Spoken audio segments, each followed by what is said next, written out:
동이 주님의 마음으로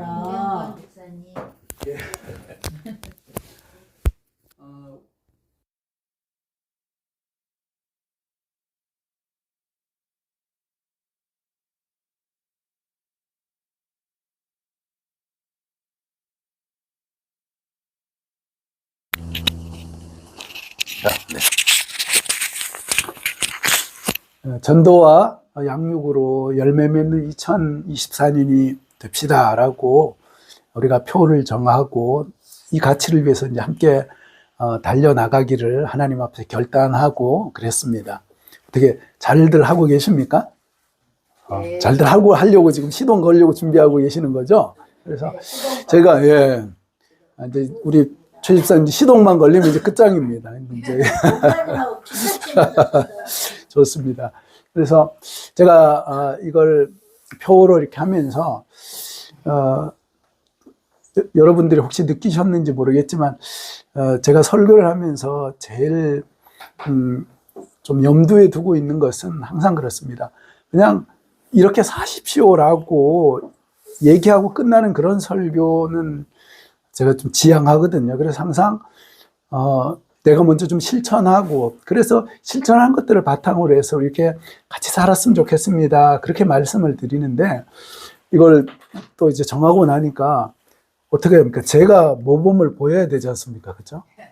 그래서 마음이 참 이렇게 늘 그 전도에 대한 그 부담감이 있는 거예요. 그래서 이제 가까이 있는, 이제 제가 많이 기도하고 있는 분이 계시는데, 여기 상가에 있는 그 국시집 사장님이신데 늘 아침마다 이제 큐티 이제 보내드리고 하면 이제 인사하면 네 고맙습니다 목사님 이제 그러고 이제 그분을 위해서 이제 기도하는데 그분 이제 날짜 잡아서 한번 좀 뵙죠 그렇게 하니까 카톡을 안 읽어요.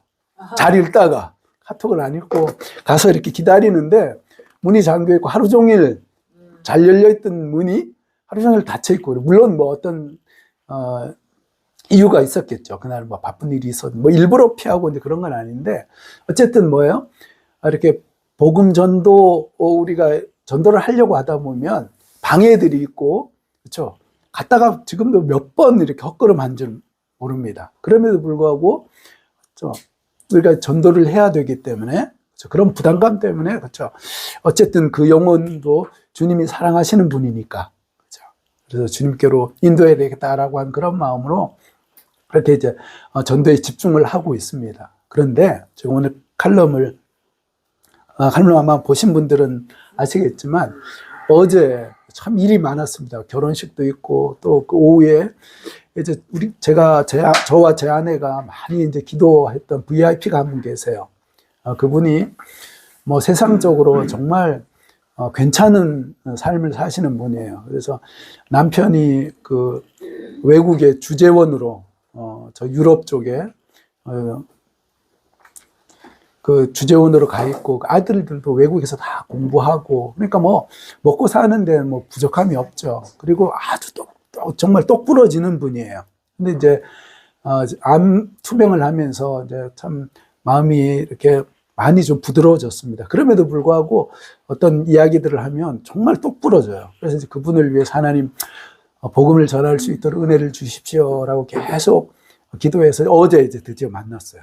어제 만나서 한 1시간 정도 차 마시면서 제가 복음을 전했습니다. 이제 성도님들이 이걸 이제 자주 보시게 될 거예요. 이제 다음 주에는 이 툴에 대한 것도 제가 함께 나눌 텐데 이걸 가지고 1시간 정도 제 아내하고 그래서 복음을 전했어요. 어떻게 됐을까요? 영접했어요. 그렇죠. 그래서 그분이 마음을 활짝 열고 내가 예수님을 믿겠습니다. 그렇게 고백하시는 거예요. 천국에서는 우리 성경에도 주님께서 말씀했지 않습니까? 죄인 하나가 회개하면 어때요? 하늘에서 잔치가 벌어진다는 거예요. 아마 어제 천국에서 엄청난 잔치가 벌어졌으리라고 그렇게 생각됩니다. 참 육신적으로는 참 그 복음을 전할 때는 뭐 목사라고 해서 부담감이 없는 건 아니에요. 그 사람이 어떻게 반응할지는 아무도 몰라요. 그죠? 그래서 그렇지만 그 정말 긍휼히 여기는 그런 마음으로 중요한 건 뭐예요? 그분이 세상적으로 너무 소위 말하는, 죄송합니다, 잘 나갔지만 예수님이 없으면 별 볼 일 없거든요. 그렇죠? 이 세상 아무리 화려하게 잘 살아도, 그렇죠? 우리 인생이 끝나는 날 죽음 앞에 섰을 때 죽음밖에 허무하게 우리 인생이 끝나버린다면 그게 잘 산 인생입니까? 우리 주님께서는 어때요? 우리 하나님께서는 죽음을 초월한 영원한, 그렇죠? 영원한 삶, 영원한 영생을 우리에게 허락하셨는데, 그걸 놓치고 죽음과 함께 모든 것들이 다 사그러진 인생이라면 허무하지 않습니까? 그러니까 우리가 복음을 전해야 되는 가장 중요한 이유가 왜 그래요? 우리는 이런 복된 삶을 누리고 있는 사람들이기 때문에 그렇다는 거예요. 그래서 우리가 복음을 전하지 않는다는 건 뭐 하는 겁니까? 뭐 하는 거예요? 나는 예수 믿고 천국 가는, 예, 정확하게 제가 그 말을 하려고 했었는데 너무 정확하게 말씀하셨어요. 직무유기.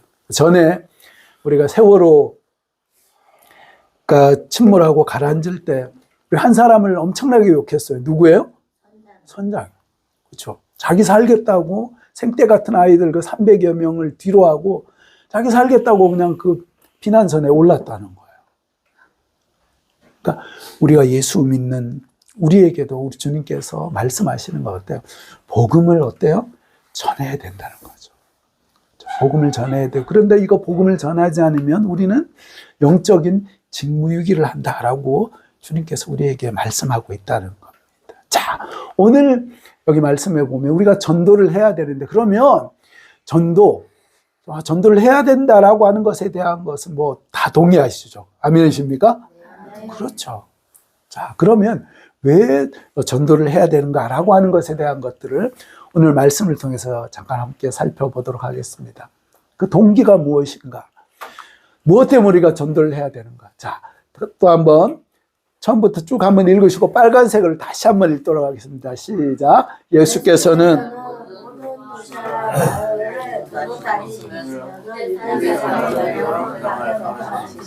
하늘나라의 복음을 선포하시며 온갖 질병과 온갖 아픔을 고쳐주셨다. 예수께서 무리를 보시고 그들을 불쌍히 여기셨다. 그들은 마치 목자 없는 양과 같이 고생에 지쳐서 기운이 빠져 있었기 때문이다. 그래서 제자들에게 말씀하셨다. 추수할 것은 많은데 일꾼은 적다. 그러므로 너희는 추수하는 주님에게 일꾼들을 주소밭으로 보내시라고 청하여라. 빨간색 다시 읽어보겠습니다. 시작. 예수께서 무리를 보시고 그들을 불쌍히 여기셨다. 그들은 마치 목자 없는 양과 같이 고생에 지쳐서 기운이 빠져 있었기 때문이다. 자, 오늘 이 말씀이 우리가 왜 우리의 전도의 동기에 대해서 예수님을 통해서 너무나 선명하게 말씀하고 계시는 겁니다. 예수님은 제자들을 많이 만들려고 이렇게 전도하셨습니까?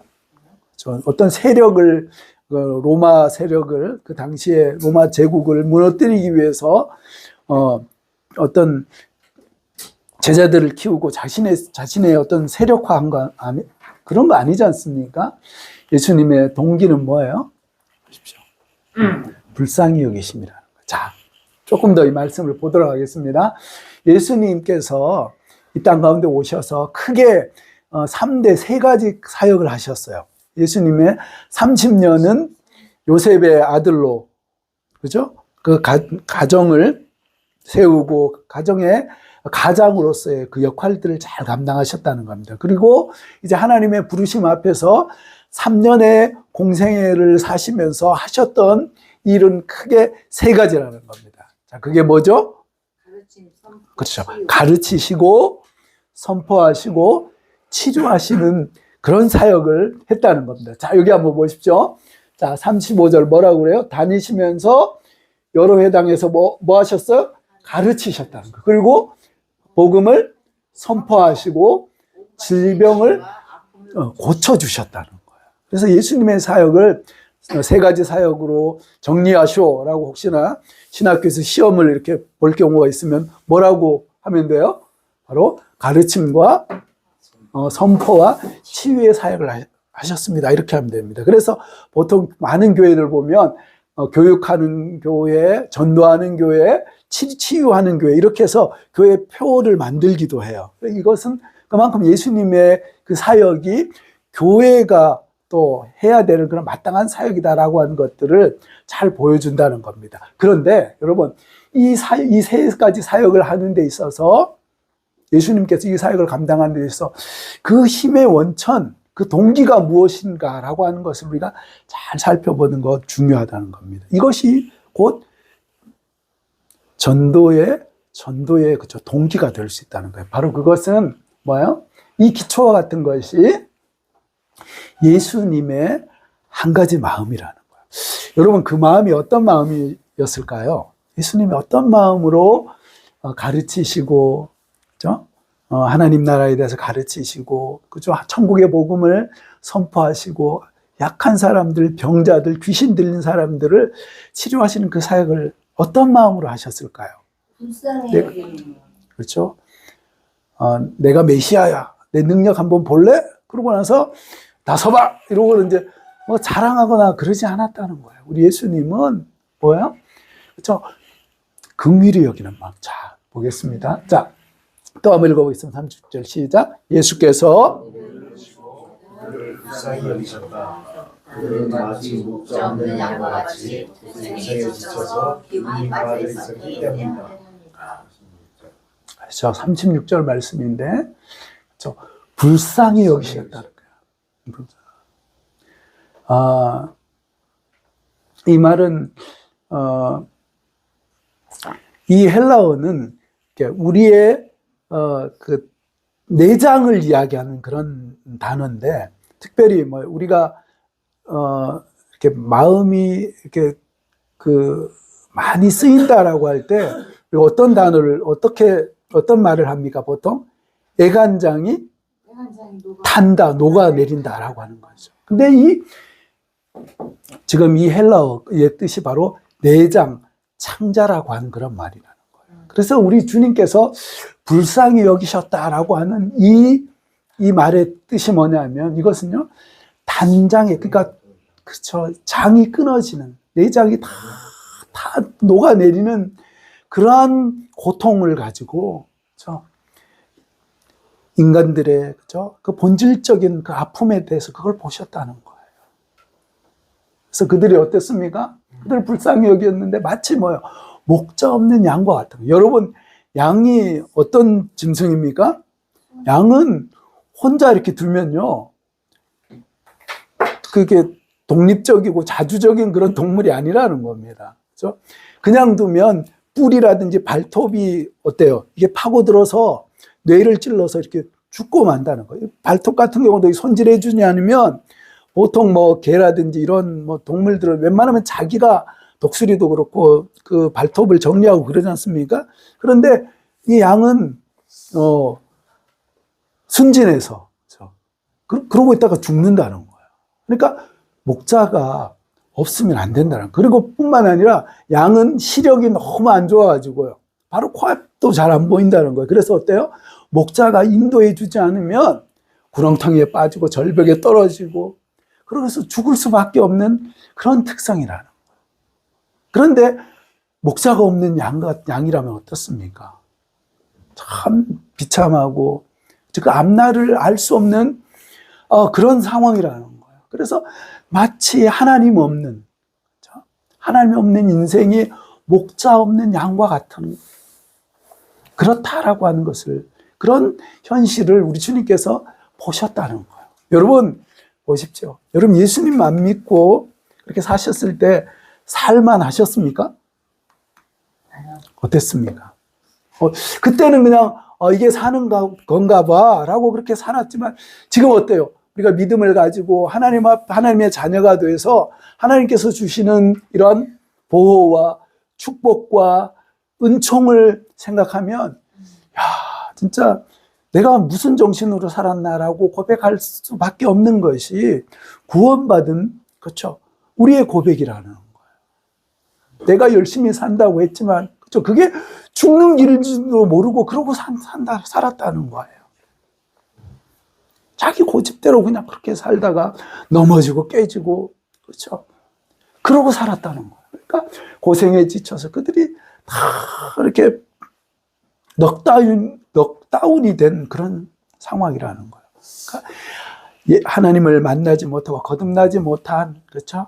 그래서 그들은 여전히 우리가 예수 그리스도를 구주로 영접하고 나면 우리가 뭐예요? 누가 뭐래도 우리는 하나님의 사랑받는 하나님의 자녀입니다. 선한 목자가 되신 그 주님께서 죽음도 갈라놓을 수 없는 그런 완벽한 보호로 우리의 삶을 지켜주신다는 겁니다. 아멘이십니까? 그 보호가 우리 가운데 있다는 거예요. 그런데 우리가 그렇지 않았을 때 어때요? 사단의 종로를 타면서, 그죠? 마귀가 기뻐하는 것, 그걸 쫓아서. 어제 그 복음을 전했던 그분 같은 경우는, 그죠? 죽음에 대한 그 공포 때문에 몇 날 며칠을 밤을 꼬박 새우고 그렇게 살아가는 거예요.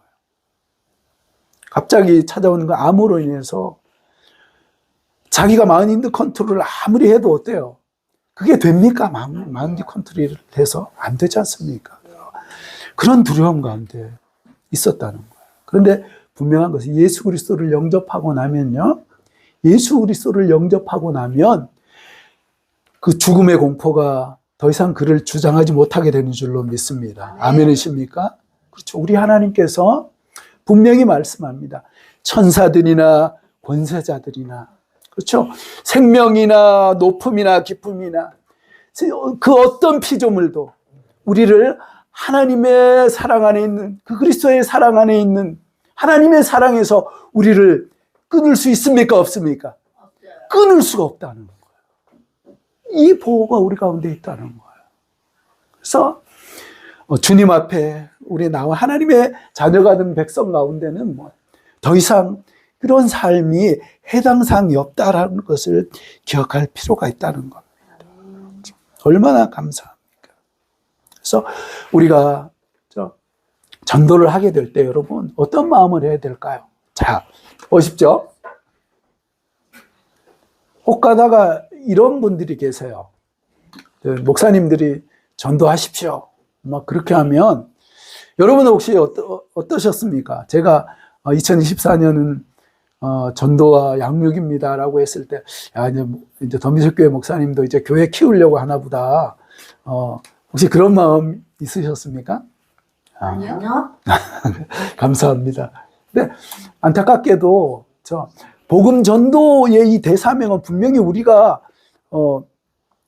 지켜야 되는 최우선 순위는 분명해요. 그런데 안타깝게도 여기에 세속주의가 너무 들어와서 어때요? 이것을 빙자해서 교회를 키우려고 하는 그런 많은 시도들이 있다라고 하는 것은 참 안타까운 부분이에요. 맞아요. 그렇죠?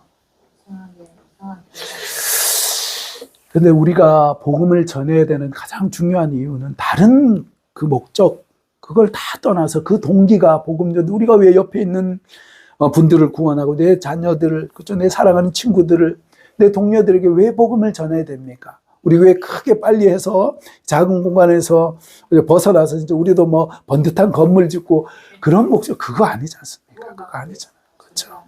주님이 그랬었던 것처럼, 그렇죠? 그 영혼이 사단의 종로를 타면서, 그렇죠? 자기 죽을 줄도 모르고 죽음을 향해서 그냥 그렇게 살아가는 그 영혼들을 바라보면서 하나님께서 허락하신 그 영생의 축복을 누려야 될 텐데, 그런 안타까움으로, 그렇죠? 단장이 끊어지는, 창자가 끊어지는 그런 안타까움으로 그들을 향해서 그런 마음으로 안녕한 영혼들을 붙잡고 그 영혼들을 돌아보며 그들을 케어했다는 거예요. 우리가 이렇게 복음을 전해야 되지 않겠습니까? 아멘. 우리 교회가 도서관 교회지 않습니까? 그렇죠? 그러니까 이제 주변에서 이야기합니다. 우리가 지역을 섬기기 위해서 한 분이라도 더 주님의 사랑과 은혜를 전하기 위해서 도서관을 합니다라고 하면 그 다음에 바로 이렇게 돌아오는 질문이 이겁니다. 성도 얼마나 늘었습니까, 그렇죠. 목사님?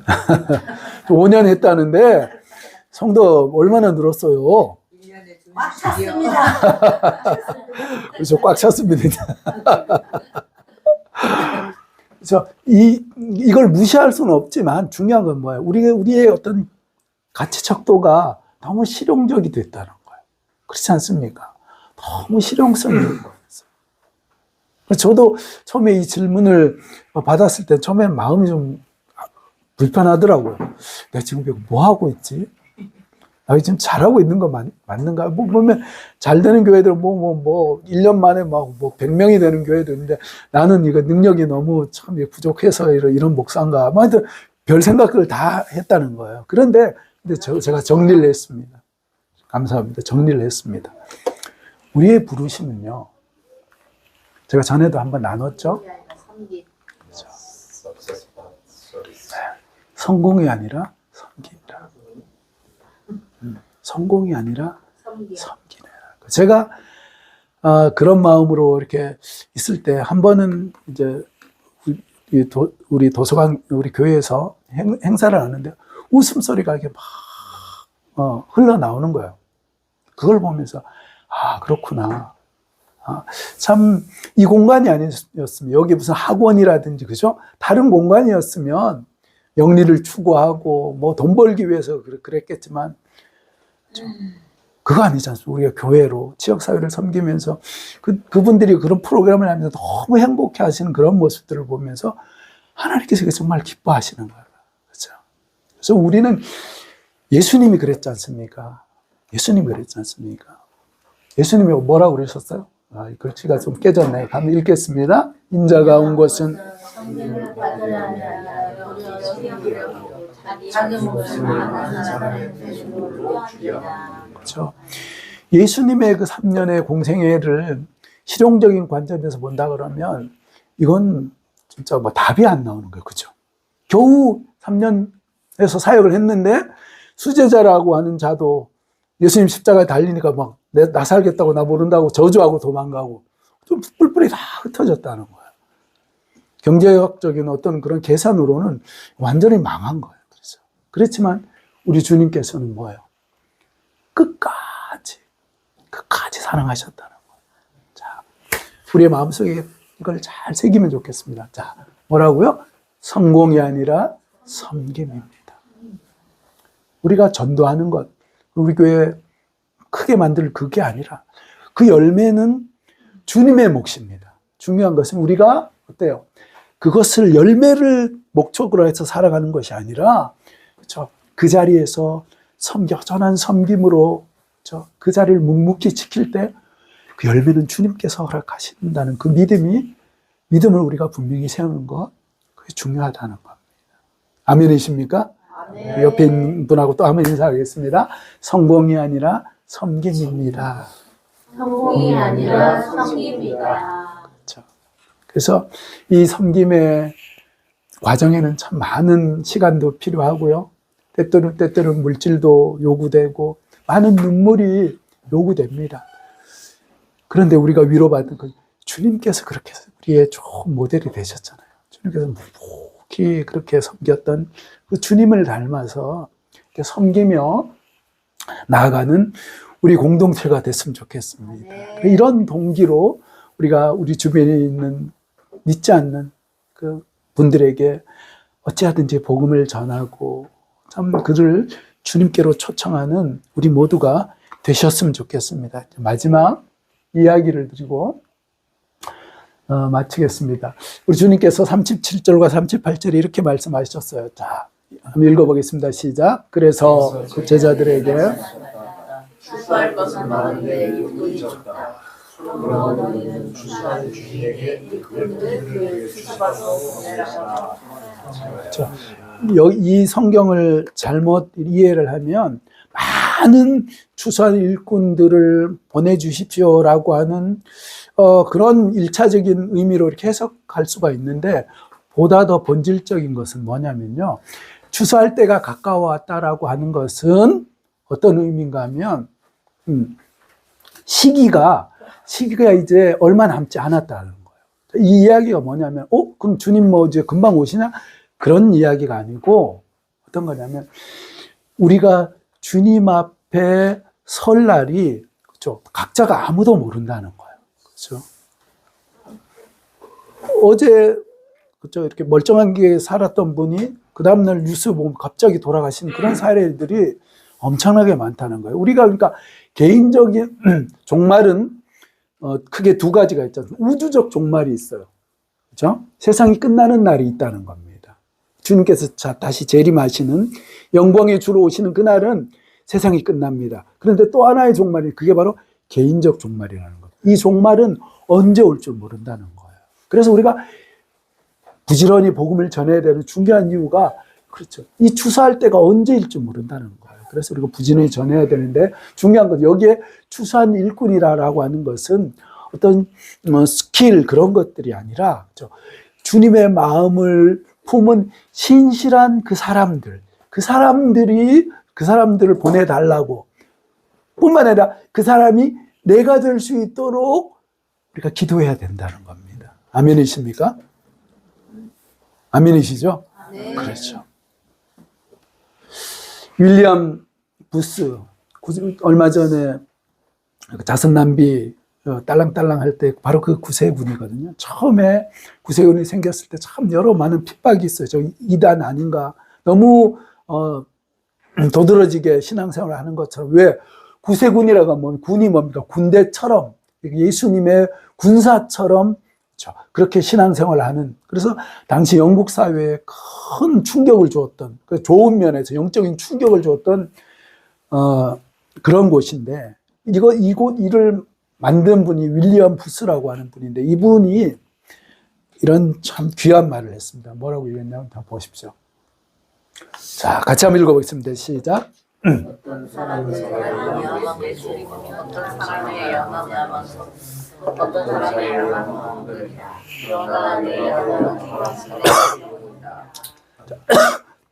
어떤 사람들은 뭐예요? 무엇을 위해서 살아요? 예수를 위해서 산다는 거예요. 예술. 그리고 어떤 사람은 명예와 명성을 위해서 살아간다는 거예요. 어떤 사람은 그렇죠, 재물을 위해서 그렇게 살아간다는 거예요. 그런데 윌리엄 부스의 그렇죠, 이 야망은 그렇죠, 사람들의 영혼이라는 거예요. 그 영혼 구원을 위해서 주님의 마음으로 그 영혼을 얻기 위해서 그렇죠? 수고하고 헌신하는 그 삶, 주님을 닮은 그것이 내 야망이다라고 고백한 것을 보게 됩니다. 바라기는 2024년을 시작하면서 왜 우리가 복음을 전해야 됩니까? 왜 우리가 복음을 전해야 됩니까? 그렇죠? 이 부스처럼 우리 주님처럼 정말 복음을 듣지 못해서 지금도 기진하고 고통 가운데 죽음을 향해서 달려가고 있는 그 영혼들을 불쌍히 여기는 단장의 고통을 가지고 그 아픔을 가지고 그렇죠? 복음을 전하는 그런 삶을 살기를 결단하며 나아가는 우리 모든 귀한 성도님 되시기를 주님의 이름으로 부탁하고 축복합니다. 기도하겠습니다.